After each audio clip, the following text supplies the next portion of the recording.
একদম জেনারেল পাবলিকের জন্য কি আপনাদের কোনো সতর্কবার্তা থাকে? তখন করে কি আপনি জানেন যে বাংলাদেশে দুর্যোগ ডিস্ট্রিক্ট ডিজাস্টার ম্যানেজমেন্ট কমিটি রয়েছে এবং উপজেলা ডিজাস্টার ম্যানেজমেন্ট কমিটি রয়েছে, ইউনিয়ন ডিজাস্টার ম্যানেজমেন্ট কমিটি রয়েছে, ইউনিয়ন ডিজাস্টার ম্যানেজমেন্ট কমিটি রয়েছে। সুতরাং সরকারি চ্যানেলে আমরা যখনই একটা ভারী বৃষ্টিপাতের সতর্কবার্তা তৈরি করি তখন সেটা একদম ইউনিয়ন লেভেল পর্যন্ত চলে যায়।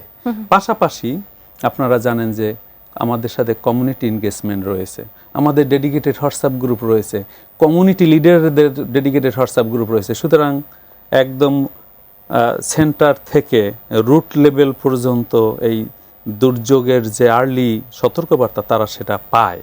কিন্তু একটু ব্যত্যয় ঘটে কি যে এই আগাম সতর্কবার্তা পাওয়ার পরে আমরা বাংলাদেশ আবহাওয়া অধিদপ্তর মনে করি যে জেনারেটিং এজেন্সি হিসেবে যে নাও জেনারেটিং এই যে ভারী বৃষ্টিপাতের সতর্কবার্তা দিলাম অনেক স্মার্ট, কিন্তু এই আগাম সতর্কবার্তা পাওয়ার পর রুট লেভেল হইতে শুরু করে প্রত্যেক ব্যক্তি হইতে শুরু করে প্রত্যেক অর্গান, প্রত্যেক মিনিস্ট্রি এবং কমিউনিটি বেসড পিপল এরা কি করবে, তাদের করণীয় কি? এই করণীয়র ক্ষেত্রে কিছুটা ব্যত্যয় ঘটতে পারে। বাট আপনারা কি এনশিওর করেন যে তারা আসলেই সব তথ্যগুলো প্রপারলি পাচ্ছে কিনা? এটা কি এনশিওর করেন? দেখুন, আমাদের অনেকগুলো সোশ্যাল অ্যাওয়ারনেস প্রোগ্রাম চলে, আমরা ফিডব্যাক অ্যানালাইসিস করি এবং কোনো সময় এই ধরনের ভারী বৃষ্টিপাতের পর আমরা কিন্তু সরজমিনে ভিজিটও করি।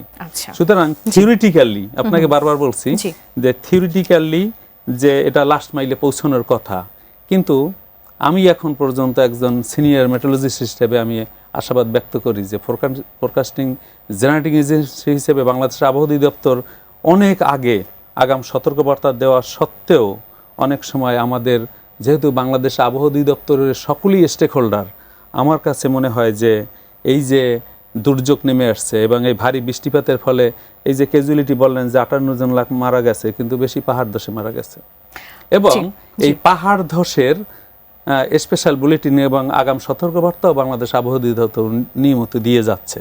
সুতরাং আমি মনে করি যে কোঅর্ডিনেশন, কোঅপারেশন এবং সেক্টর স্পেসিফিক কমিউনিটি এনগেজমেন্টের মাধ্যমে আমরা যদি এই কানেক্টিভিটি বাড়াতে পারি এবং করণীয় কি সেটা যদি জোরদার করতে পারি তাহলে ভবিষ্যতে এই ধরনের দুর্যোগ থেকে ক্ষতি অনেকটাই কমিয়ে আনা সম্ভব।